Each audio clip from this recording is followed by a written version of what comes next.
ప్రభునందు ప్రియులారా, ప్రభు అయిన యేసుక్రీస్తు నామంలో మీకు శుభములు, వందనాలు తెలియజేస్తా ఉన్నాను. కొద్ది నిమిషాలు మనం దేవుని వాక్యాన్ని ధ్యానించుకుందాము.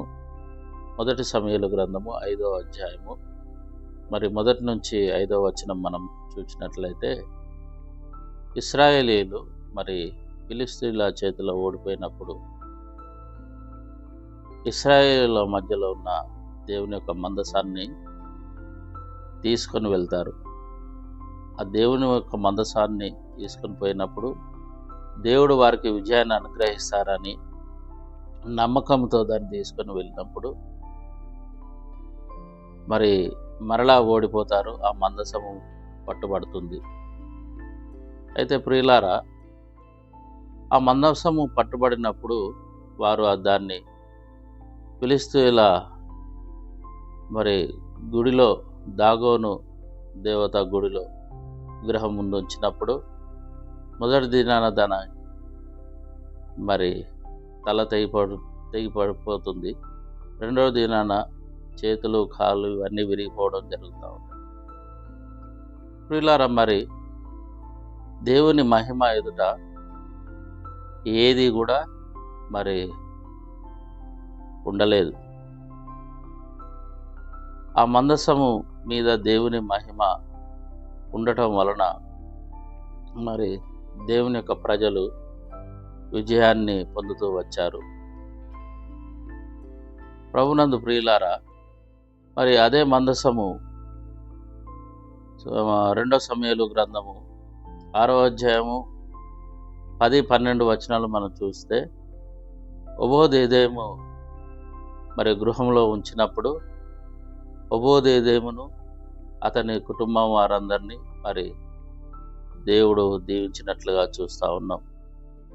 ప్రభునందు ప్రియులారా, ఈ దినాలలో అనేక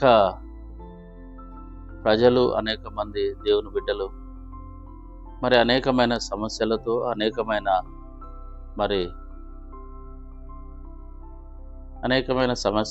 అనేకమైన ఇబ్బందులతో కొట్టుమిట్టాడుతూ ఉన్నారు.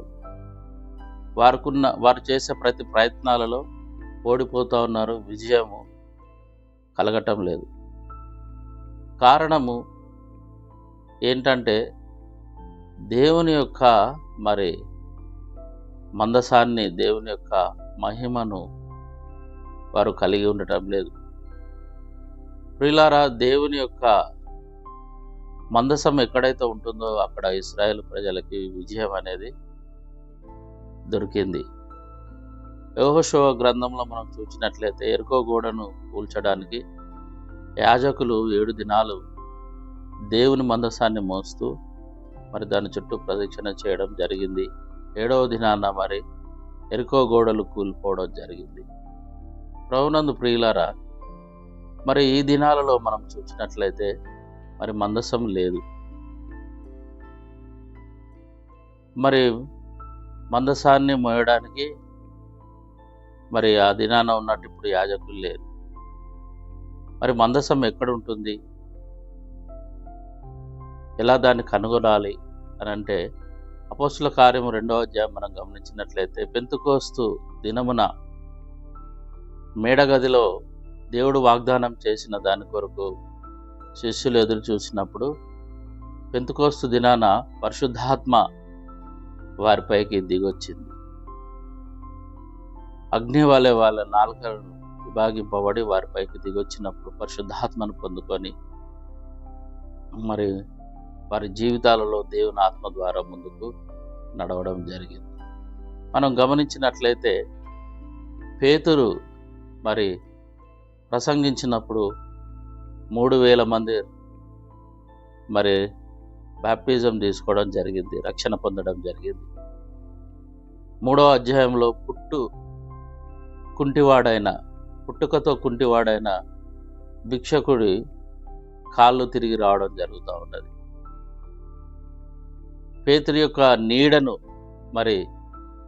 తగిలినప్పుడు అనేక విధములైన రోగగ్రస్తులు స్వస్థత పొందడం జరుగుతూ ఉన్నది. అలాగే పౌలు 19వ అధ్యాయం, అపోస్తలుల కార్యం 19వ అధ్యాయం 11-12 చూస్తే, పౌలు చేత విశేషమైన అద్భుతాలు మరి దేవుడు జరిగించాడు.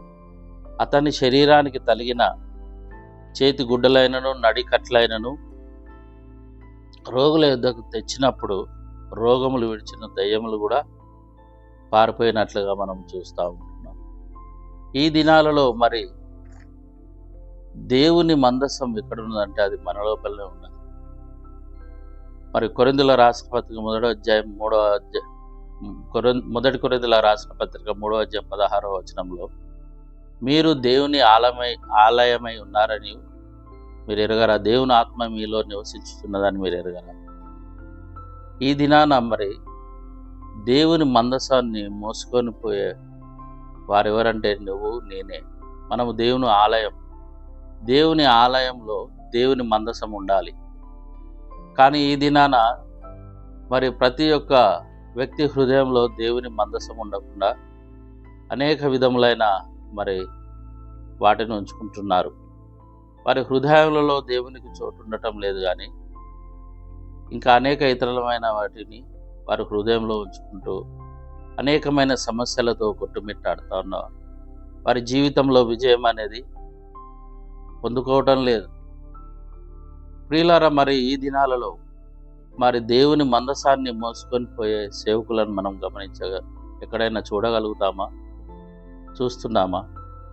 ప్రభునందు ప్రియులారా, దేవుని యొక్క మందసము ఎక్కడుంటే అక్కడ విజయం అనేది కలిగింది దేవుని ప్రజలకు. మరి ఈ దినాలలో మరి దేవుని మందసాన్ని మోసుకునే పాత్రలుగా మనము ఉండాలని దేవుడు కోరుతా ఉన్నాడు. మన జీవితంలో నీకున్న సమస్యల నుంచి, మనకున్న మరి ఇబ్బందుల నుంచి, ఇరుకుల నుంచి మనం బయటపడాలి అంటే, సమస్యల నుంచి మనం బయటపడాలంటే దేవుని మందసాన్ని మనము కలిగి జీవించాలి. దేవుని యొక్క ఆత్మను పొందుకున్న మనము ఇతరులకు విడుదల, ఇతరులకు స్వస్థత ఇచ్చేవారంగా మనం ఉండాలి. కానీ మనకే ఇతరులు ప్రార్థన చేసేవారంగా, మనమే ఇతరుల దగ్గరికి వెళ్ళి మరి స్వస్థత పొందేవారంగా మనం జీవిస్తూ ఉన్నాం. మన జీవితాలలో విడుదల అనేది ఉండటం లేదు. ఎందుకు అంటే దేవుని సన్నిధిని మనము కలిగి జీవించలేకపోతా ఉన్నాం. కాబట్టి ఆ దినాన దాగోను గుడిలో మరి దేవుని మందసాన్ని ఉంచినప్పుడు మరి ఆ విగ్రహము తల ముండి చేతులు మొత్తం విరిగిపోయినట్లు శత్రువుని ఎదిరించగలిగే దేవుని ఆత్మను మనం కలిగి జీవించాలి. ఎప్పుడైతే దేవుని ఆత్మను మనం కలిగి జీవిస్తూ ఉంటామో అక్కడ విజయము మనకు తోడుగా ఉంటా ఉన్నది. కాబట్టి ప్రభునందు ప్రియులారా, ప్రతి ఒక్క విశ్వాసి ఈ దినాలలో దేవుని యొక్క మందసాన్ని మోసుకొని పోయే పాత్రగా ఉండాలని కోరుకుంటూ అట్టి కృప దేవుడు మనకు అనుగ్రహించునుగాక. ఆమేన్.